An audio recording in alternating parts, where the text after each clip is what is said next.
Hello everyone, WhatsApp, क्या हाल चाल आप सभी की। This is your English educator Nikita Singh and स्वागत है आप सभी का हमारे इंग्लिश स्कोर बूस्टर सीरीज में। देखो, आज के इस वीडियो के साथ ही हम लोगों ने कवर करना है चैप्टर नंबर 3 हमारी फुटप्रिंट्स विदाउट फीट जो बुक है उसका, और चैप्टर का नाम है द मिडनाइट विजिटर। तो सबसे पहले तो यहाँ पर ये जान लीजिए कि चैप्टर लिखा किसने है।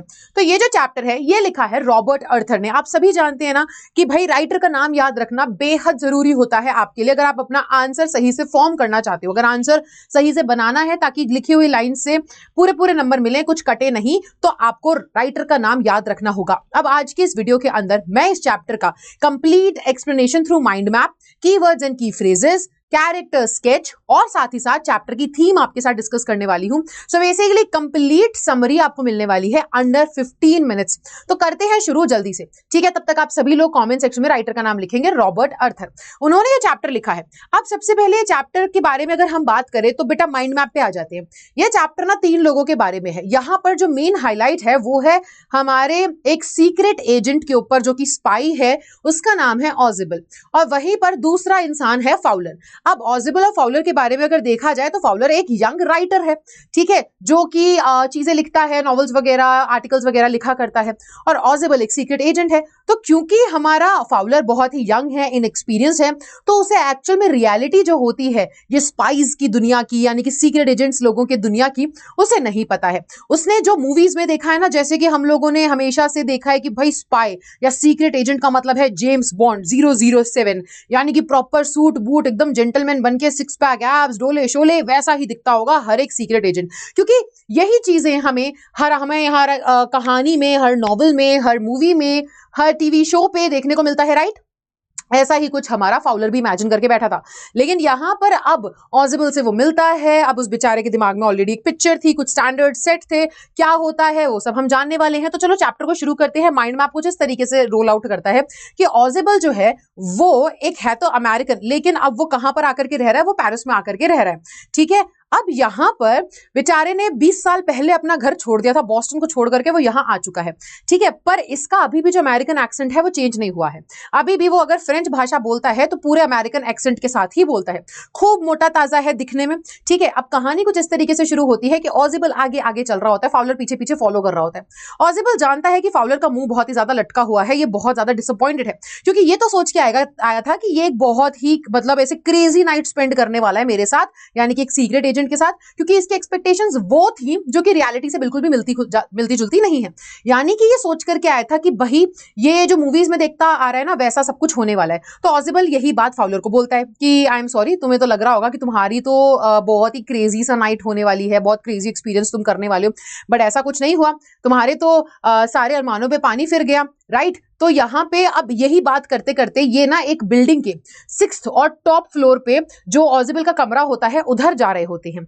अब यही बात करते करते जैसे ही वो उसके कमरे तक पहुंचते हैं तो ऑजिबल कहता है कि भाई देखो, तुम्हें टेंशन लेने की जरूरत नहीं है। इस दरवाजे के उस पार वो जो कमरा है ना, उस कमरे के अंदर कुछ ऐसे पेपर पड़े हैं जिस पेपर के पीछे लोग मरने तक को तैयार हैं। तो तुम्हें नहीं पता कब तुम्हारी जो रात है वो बहुत ही रंगीन हो जाए।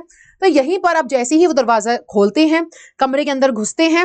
अच्छा, इससे पहले ना एक और चीज यहां पर मैं हाईलाइट करना चाहूंगी कि ऑजिबल फाउलर से ये भी बोलता है कि मुझे पता है कि तुम्हारी एक्सपेक्टेशंस क्या थी। तुम तो सोच रहे थे कि तुमको एक बहुत ही फैंसी सी जगह पे शायद मैं मिलूंगा और वहां पे लेडीज होंगी आसपास, लोग चुपचाप से खुसफुसा के बातें कर रहे होंगे क्योंकि स्पाई हैं, सीक्रेट एजेंट्स हैं, राइट। तुम्हें लग रहा होगा कि मेरे वाइन ग्लास में चुपचाप कोई ड्रग पास कर रहा होगा, चुपचाप से टेबल के नीचे से सीक्रेट मैसेजेस पास हो रहे होंगे, गन शॉट्स नहीं देगी, ऐसा कुछ नहीं हुआ है।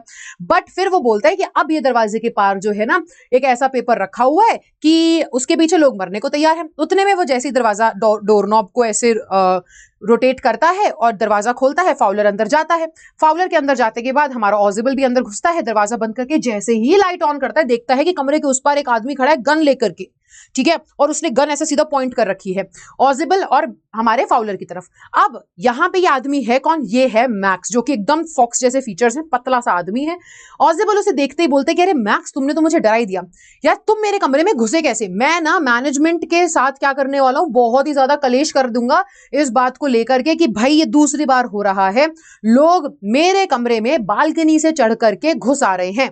तो मैक्स बोलता है कौन सी बालकनी, मैं बालकनी से नहीं आया, मेरे पास तो पास की थी। उसने कहा जो भी है, बट मैं बोलूंगा यार जाकर के मैनेजमेंट को ये क्या हो रहा है, यहाँ पे लोग बालकनी से चढ़ के अंदर आ जाते हैं। तो मैक्स बोलता है कि देखो मैं वो पेपर लेने आया हूँ, चुपचाप वो पेपर मुझे दे दो। कहता भाई पेपर तो नहीं मिलेंगे।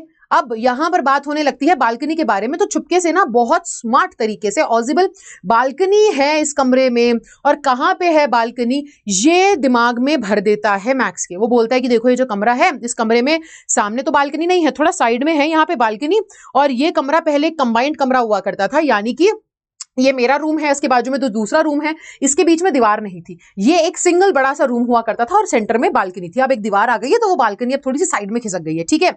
अब ये बात करते करते उसे अचानक से क्या होता है, अचानक से नॉक सुनाई देती है। मैक्स ने ऐसे गन पकड़ रखी है और मैक्स ने जैसे ही सुना कि भाई दरवाजे पे कोई खटखट कर रहा है तो मैक्स ने बोला कौन है ये। तो यहाँ पे ऑजिबल बोलते हैं कि टेंशन मत लो, पुलिस आ चुकी है। देखो इतने इंपॉर्टेंट पेपर्स हैं तो इसी वजह से ना मैंने एक्स्ट्रा प्रोटेक्शन के लिए पुलिस को बोल दिया था कि आप आकर के मुझ पे चेक करते रहिएगा।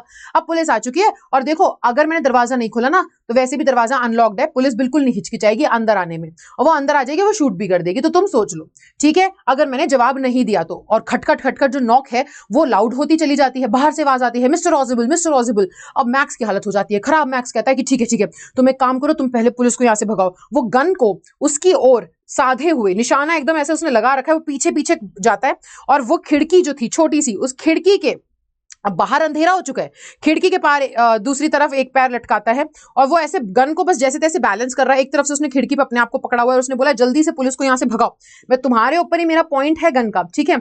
और वो जैसे ही दूसरा पैर भी छुपने के लिए पुलिस से खिड़की के इस पार डालता है, उतने में एकदम से क्या होता है, नॉक जो डोर नॉब है वो रोटेट होता है और जैसे कोई अंदर आने लगता है उतने में होता क्या है कि ये हमारा मैक्स, इसका बैलेंस बिगड़ता है, ये अपने आप को बचाने के चक्कर में और गन पॉइंट पे, ठीक है, उन दोनों को रखने के चक्कर में नीचे गिर जाता है। अब 6th फ्लोर से नीचे गिरता है, जोर से चिल्लाने की आवाज आती है और वो मर जाता है।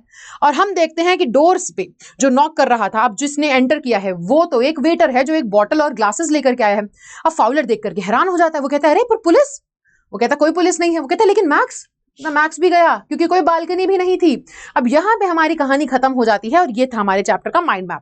बेटा इस कहानी बहुत ही मजेदार कहानी है। वैसे इस कहानी पे अगर हम थीम की बात करें तो थीम ना बहुत ही सिंपल सी है कि इस कहानी में हमें ये देखने को मिल रहा है कि प्रेजेंस ऑफ माइंड कितनी ज्यादा जरूरी होती है और नेवर जज a book by its cover, यानी कि आप ना दिखावे पे ना जाएं लोगों के। जरूरी नहीं कि सभी सीक्रेट एजेंट्स और स्पाइस जो हैं उनको फिजिकली बहुत फिट होना चाहिए, राइट, ऑब्वियसली उनको थोड़ा बहुत फिजिकली फिट होना चाहिए, लेकिन सबसे ज्यादा जरूरी है इस काम में आपकी मेंटल एबिलिटी, आपका प्रेजेंस ऑफ माइंड, आप कितने चालाक हैं, आप कितनी सिचुएशन को देखते हुए सिचुएशन को कितनी प्रॉपर तरीके से एक्यूरेटली हैंडल कर सकते हैं। तो यहाँ पे अपीयरेंस इज डिसेप्टिव, यानी कि दिखावे पे ना आ जाए, वो तो छल भी कर सकती है। इंटेलिजेंस एंड स्ट्रैटेजी कैसे, तुरंत मैक्स को देखते के साथ ही तुरंत है ना, देखो उसके सामने गन थी, आप समझ रहे हो, और यहाँ पे ये भी थीम है कि भाई किसी भी वेपन से सबसे बड़ी वेपन जो है वो है विजडम। आपके सामने गन रखी थी और गन के सामने होते हुए हमारे ऑजिबल ने अपनी बुद्धिमानी का इस्तेमाल किया और बुद्धिमानी जीत गई, गन हार गई। तो यही यहाँ पे बताया जा रहा है, इंटेलिजेंस एंड स्ट्रैटेजी और रियलिटी वर्सेस एक्सपेक्टेशंस, जो कि फाउलर के साथ हुआ। उसने रियलिटी कुछ और थी, एक्सपेक्ट कुछ और करके आया था कि ऐसा होगा, ये होगा, सीक्रेट एजेंट से मिल रहा हूं। तो ये हमारे चैप्टर की थीम है। अब अगर हम कैरेक्टर स्केच की बात करें तो बेटा सबसे पहले हम ऑजिबल की बात करेंगे। तो ऑजिबल एक बहुत ही मोटू सा हमारा सीक्रेट एजेंट है, short fat with an American accent, intelligent है and has a sharp presence of mind. Okay, आप यहाँ पे उसके बारे में ये भी लिख सकते हो, अगर डिटेल में लिखने को आता है कि भाई वो जो है 20 साल पहले बॉस्टन से पेरिस आ गया था लेकिन फिर भी अमेरिकन एक्सेंट उसने लूज नहीं किया था, ये सारी चीजें आप लिख सकते हैं। फाउलर की अगर हम बात करें तो फाउलर के बारे में हम जानते हैं ना कि ही इज इनएक्सपीरियंस, उसके पास ज्यादा एक्सपीरियंस है नहीं, उसके लैक्स एक्सपीरियंस, ठीक है, इसलिए तो वो अनरियलिस्टिक एक्सपेक्टेशन बना करके बैठा हुआ है। उसे लग रहा है कि भाई दुनिया तो अलग ही होगी, लेकिन स्पाई की दुनिया, सीक्रेट एजेंट की दुनिया, लेकिन वो भी नॉर्मल ही दुनिया है। और दूसरा बहुत ही बेचारा यंग भी है, ठीक है। अगली बात हम करें मैक्स की, तो मैक्स के बारे में हमें देखने को मिल रहा है कि क्लेवर इन अ ट्रिकी वे और स्केरी एक्शंस, भाई डरा रहा है लोगों को यार गन पकड़ के, ठीक है। सो ये आपके हो जाएंगे कैरेक्टर स्केच। अब आ जाते हैं कीवर्ड्स एंड की फ्रेजेस पर। सो बेटा ये जो स्टोरी है ये ऑजिबल एक सीक्रेट एजेंट के बारे में है ना, जो कि सीक्रेट एजेंट जैसा दिखता नहीं है जो हमें मूवीज और नॉवेल्स में दिखाया गया है, लेकिन जाहिर सी बात है हमें ये ध्यान रखना पड़ेगा कि सीक्रेट एजेंट का मतलब है कि आप यहां से भी कितने स्ट्रांग हैं। सो बहुत ही ज्यादा स्ट्रांग होता है, उसकी प्रेजेंस ऑफ माइंड बहुत अच्छी होती है। 20 साल पहले वो पेरिस रहने आ गया था बॉस्टन से, और तब से उसने सब कुछ भाषा वाषा सब सीख ली, लेकिन एक्सेंट नहीं गया अमेरिकन। ठीक है, अब फाउलर के बारे में आप बताएंगे यहाँ पर कि फाउलर कैसे ऑसिबल के कमरे में जाता है और उसके बाद क्या क्या इवेंट्स टेक प्लेस करते हैं। यहां से जो क्वेश्चंस आते हैं इस चैप्टर से बेटा, वो बेसिकली या तो आपको कैरेक्टर स्केच आएगा, ऑसिबल, फाउलर एंड मैक्स के बारे में बता दीजिए। ठीक है, घुमा फिरा के क्वेश्चन पूछेगा बट आंसर कैरेक्टर स्केच पे बनेगा। या फिर क्वेश्चंस जो आ सकते हैं वो ये आ सकते हैं कि भाई फाउलर ने किस तरीके से मैक्स से छुटकारा पाया। ठीक है, मैक्स से छुटकारा पाने के लिए फाउलर ने क्या किया, घुमा घुमा के यही क्वेश्चन पूछेंगे। ठीक है, ऑजिबल ने अपनी प्रेजेंस ऑफ माइंड का इस्तेमाल करते हुए कैसे उस सिचुएशन को अवॉइड किया, उस सिचुएशन से अपने आप को बचाया। ऐसे अलग अलग अलग अलग आपके सामने क्वेश्चन आ सकते हैं। क्या बालकनी सच में थी, और अगर सच में नहीं थी तो फिर ऑजिबल ने बालकनी की कहानी क्यों बनाई। इस टाइप के अलग से क्वेश्चन आ सकते हैं। तो सब कुछ जो बेस्ड है वो इसी थीम पे बेस्ड है कि ऑजिबल ने अपने दिमाग की बुद्धिमानी का इस्तेमाल करते हुए छुटकारा पाने के लिए, अपने आप को सेफ रखने के लिए कहानी बनाई थी, जो कि प्रेजेंस ऑफ माइंड हमें दर्शाती है। ठीक है बच्चों, तो यहाँ पे आपका जो चैप्टर है बेसिकली ये आपका पूरा रहता है कीवर्ड्स एंड की फ्रेजेस, जहां से आप अपने आंसर में पॉइंट्स लिख सकते हैं, और यहाँ पे चैप्टर खत्म होता है। तो इसी के साथ हमने फुटप्रिंट्स विदाउट फीट बुक का चैप्टर नंबर 3 भी खत्म कर लिया है। तो आई होप आपको ये सीरीज बहुत ही अच्छी लग रही है। इसकी पूरी प्लेलिस्ट बनी हुई है चैप्टर वाइज, तो जाकर के जरूर देखना चैनल के ऊपर। और रोजाना हमारी क्लासेस सुबह 6 बजे हो रही है, मॉर्निंग्स विद निकिता मैम, जहां पर मैं आपको करवा रही हूँ प्रैक्टिस क्वेश्चंस, एंड साथ ही साथ 10 बजे सुबह सुबह हमारी चीट शीट सीरीज चल रही है, जिसमें आप लोगों को क्या पढ़ना है और क्या छोड़ना है वो बताया जा रहा है। एंड साथ ही साथ देखो, पूरे दिन भर में आप बाकी सब्जेक्ट्स पढ़ो, लेकिन रात को 11 बजे फिर से हम पढ़ते हैं most expected questions chapter wise. So 1 Feb से लेकर के 10 फेब तक का यही हमारा प्लान है, जो कि हमें शिद्दत से फॉलो करना है। 10 दिन की बात है। ठीक है, थोड़ी बहुत नींद अगर सैक्रिफाइस करनी पड़े तो कुछ पाने के लिए तो कुछ खोना ही पड़ता है। जैसे कि मैंने हमेशा से कहा है कि अच्छी गाइडेंस प्लस मेहनती बच्चा is equal to success. So I will be there कि मैं अच्छी गाइडेंस प्रोवाइड कर सकूं, यू बी देयर कि आप मेहनती बच्चा बन सको, और हम साथ में मिलकर के सक्सेस अचीव करेंगे। राइट, सो मैं आपकी इंग्लिश एजुकेटर निकिता सिंह आपसे मिलूंगी अगली वीडियो में। तब तक के लिए bye bye, take care, thank you so much.